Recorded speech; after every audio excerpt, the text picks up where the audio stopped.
then they decided to go through the harder door. The big swirly vortex door.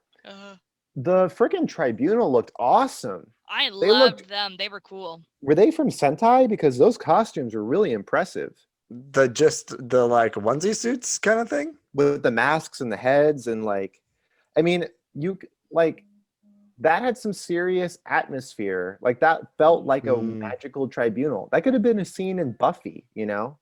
So anyway, it was just cool to see like that. I wonder if they go into it more depth later. Like, I don't know Maybe if the magical tribunal comes back up, but I want to know what the colors represent.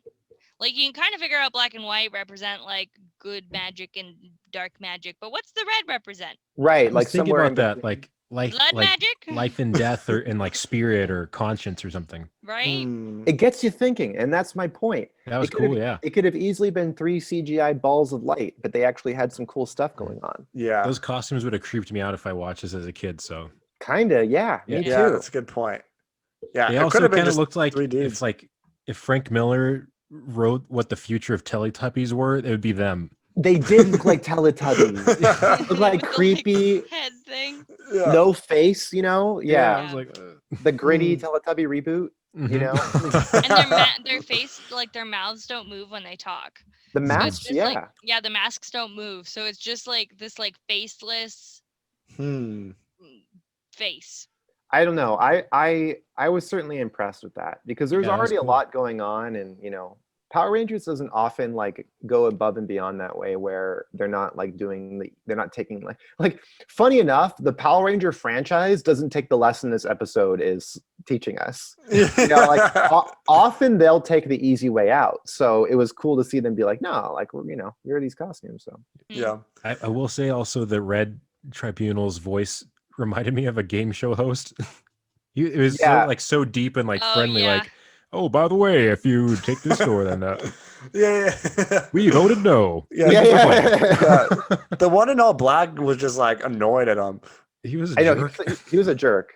But yeah, the red ones, the red and the white ones seem nice. I would hang out with them. And the white one was just like, no, give them, you know, goodness and give them hope. And everyone's like, shut up. Nina was so frustrated by that scene. She hated how they were talking in circles the whole time. You know, like because it seemed like they kept covering the same point over and over about like why they were there and what they wanted. And they were like, well, we only provide magic. Like dark magic is magic. And then Xander's like, you can't possibly expect us to believe that dark magic and light magic are the same. And they didn't even give an answer. They didn't.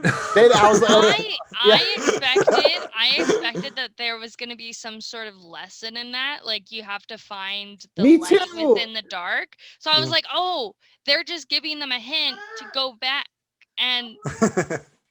That's what I thought. My son's they go back and like turn the dark magic good or something, you know? And I was like, oh, they're gonna have to like find the source of the black magic and then like make it into light magic, and then they didn't. And I was like, well, that was a waste of a sentence. It almost feels like the tribunal was figuring it out as they were going along. They were like, what should we do? I don't know. We're mostly bored. Like, oh, look, they're fighting back. Yeah, I thought they were gonna exactly what you said. Just be like, well, there's magic, use it. You know? Yeah.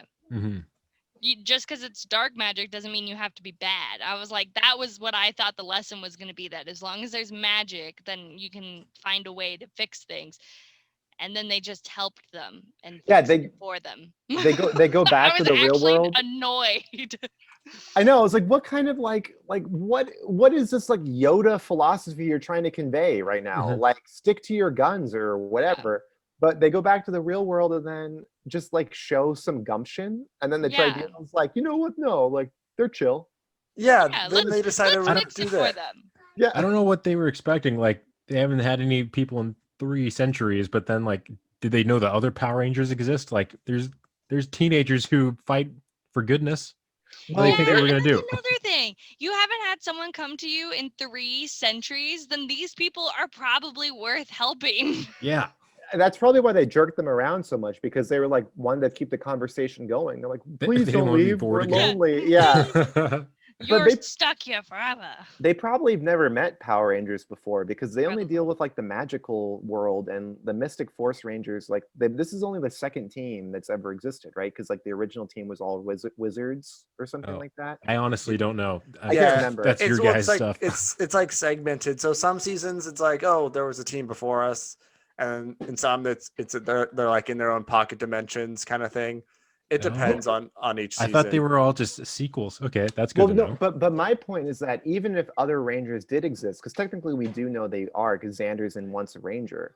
But like yes. But my point is that like that doesn't mean the Magical Tribunals met Rangers. They probably met wizards and knights and other people that have quested to meet them. Like this is the first time the Rangers would have ever had to do that. So it's like they're not going to meet the Mighty Morphin Rangers. That's going to be like Zordon and like alien stuff. That's going to be like some other thing. That's a good point.